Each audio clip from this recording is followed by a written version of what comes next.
अब अपना जो फर्स्ट चैप्टर क्लियर हो गया। अब देखो मैं आपको आगे बढ़ के लेके चलता हूँ। महत्वपूर्ण प्रश्न चैप्टर फर्स्ट आयुर्वेदिक निरूपण के जो इंपॉर्टेंट क्वेश्चन है, अपन ने देखो फर्स्ट चैप्टर पूरा कर लिया। मैंने आपको बोला था कि मैं क्वेश्चन लिखाऊंगा, फिर मैंने बीच में लिखाना बंद कर दिया। मुझे पता था कि बहुत से बच्चे लिखते हैं, बहुत से बच्चे नहीं लिखते हैं, तो क्रिएट रहता है। तो फिर मैंने सोचा कि आपको मैं क्वेश्चन एक साथ दे दूँ।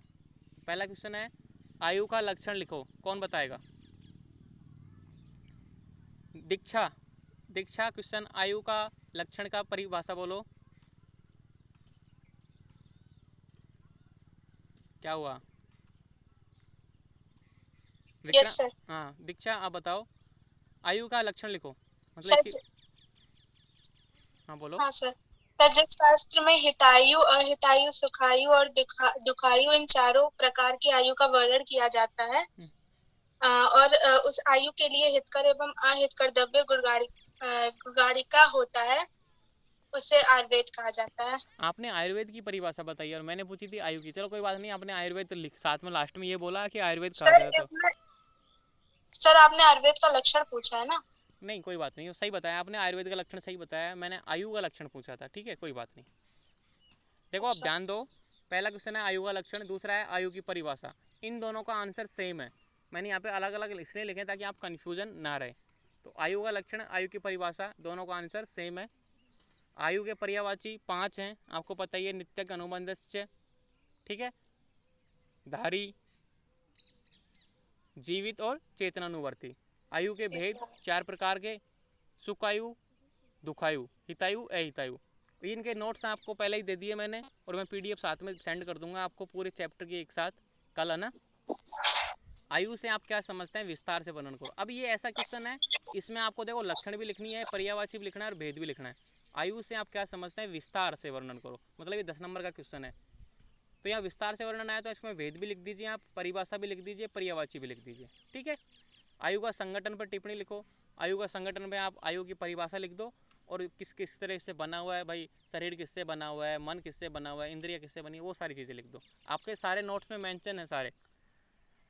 आयुर्वेद की परिभाषा या आयुर्वेद का लक्षण आपको अभी बताया दीक्षा ने। आयुर्वेद का प्रयोजन क्या है, स्वस्थ से स्वास्थ्य रक्षण, मातृ से विकार प्रशमनम, ठीक है, उसका पूरा डिटेल में वर्णन कर देना। स्वस्थ व्यक्ति के लक्षण, समदो से सम, अग्नि से सम, धातु से मल, क्रिया, प्रसन्न आत्मा, इंद्रिय से मन है, ये आप स्वस्थ व्यक्ति के लक्षण में लिख देना। आयुर्वेद के कितने अंग हैं, सभी की परिभाषा लिखिए। आयुर्वेद के 8 अंग हैं और 8 के अंगों की परिभाषा लिखनी है आपको। सिद्धांत से आप क्या समझते हैं। अब देखो यहाँ पे सिद्धांत से आप क्या समझते हैं, ऐसा क्वेश्चन आएगा आपको पास, है ना।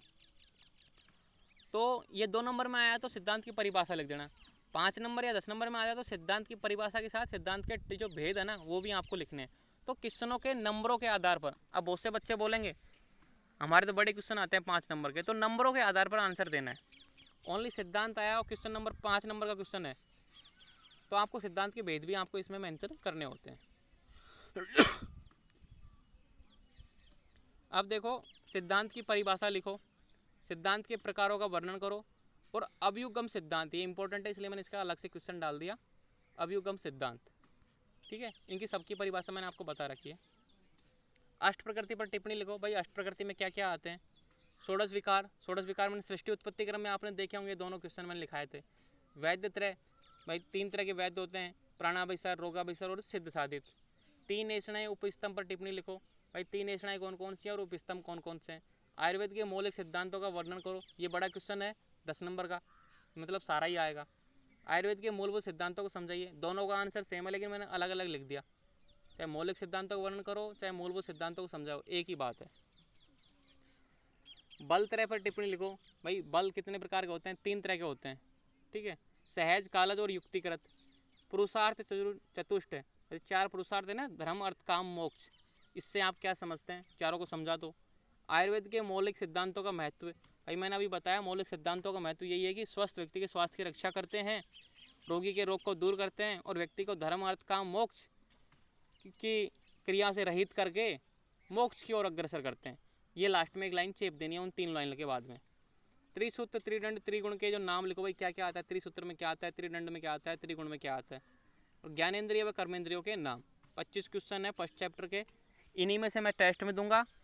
जब टेस्ट लूँगा तो ये क्वेश्चन आप सोल्व करने की कोशिश करें बिना देखे, ठीक है। सारे नोट्स में है, कोई क्वेश्चन बाहर से नहीं है, ओके।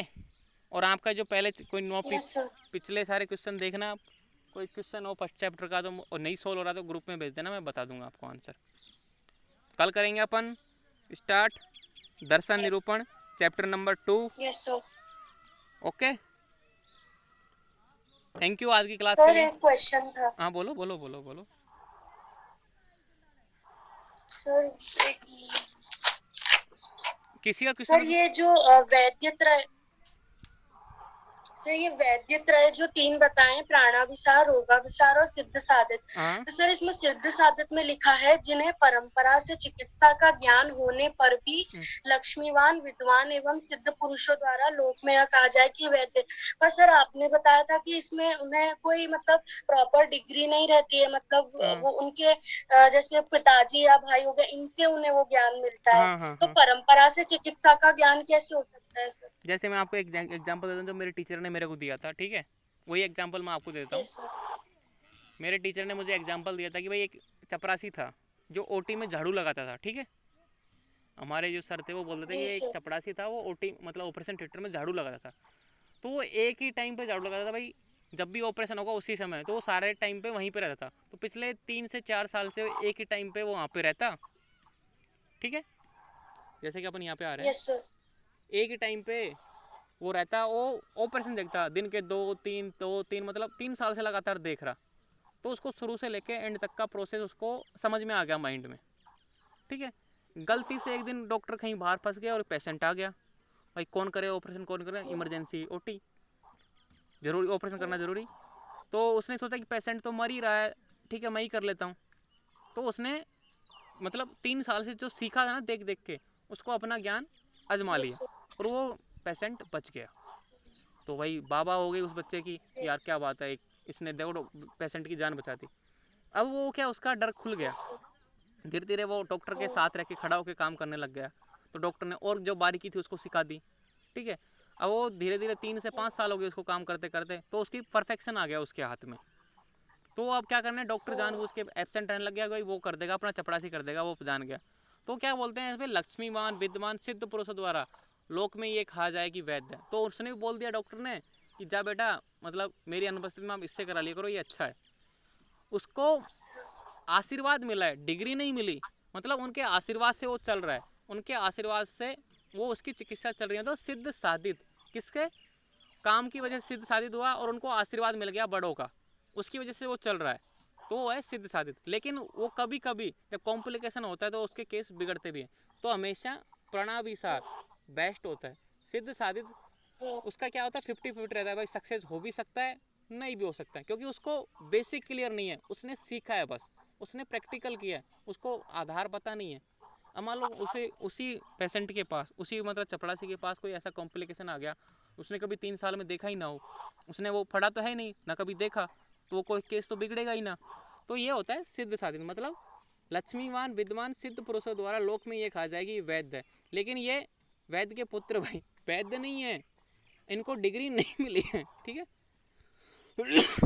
Yes sir. तो यहाँ पे देखो थोड़ा सा आप इसमें एक लाइन भी लिख सकते हो कि लक्ष्मीवान विद्वान सिद्ध पुरुषवादा आशीर्वाद प्राप्त। यहाँ पे आप ये कहा जाए कि आशीर्वाद प्राप्त वैद्य है, मतलब ऐसे पूर्णतः वैद्य नहीं है तो फर्जी है, तो लोकली, लेकिन उनको आशीर्वाद भाई बोल देते हैं कि ठीक है ये कर लेगा काम। होते हैं ना कभी कभी डॉक्टर लापरवाह हो जाते हैं या फिर मत चले जाते हैं, मतलब एक तरीके से कि मेरी अनुपस्थिति में इससे दिखा लिया करो आप, तो वो होते हैं सिद्ध साधित। तो इसमें थोड़ा कन्फ्यूजन है, मैं यस थोड़ा सर। लिख दूंगा नीचे, यहाँ पे ये 2 लाइन खाली है ना, इसमें मैं थोड़ा मेंशन कर दूंगा, ठीक है। जब मैं पीडीएफ दूंगा ना पूरे चैप्टर की है ना, तो उसमें मेंशन कर दूंगा मैं आपको, यस सर।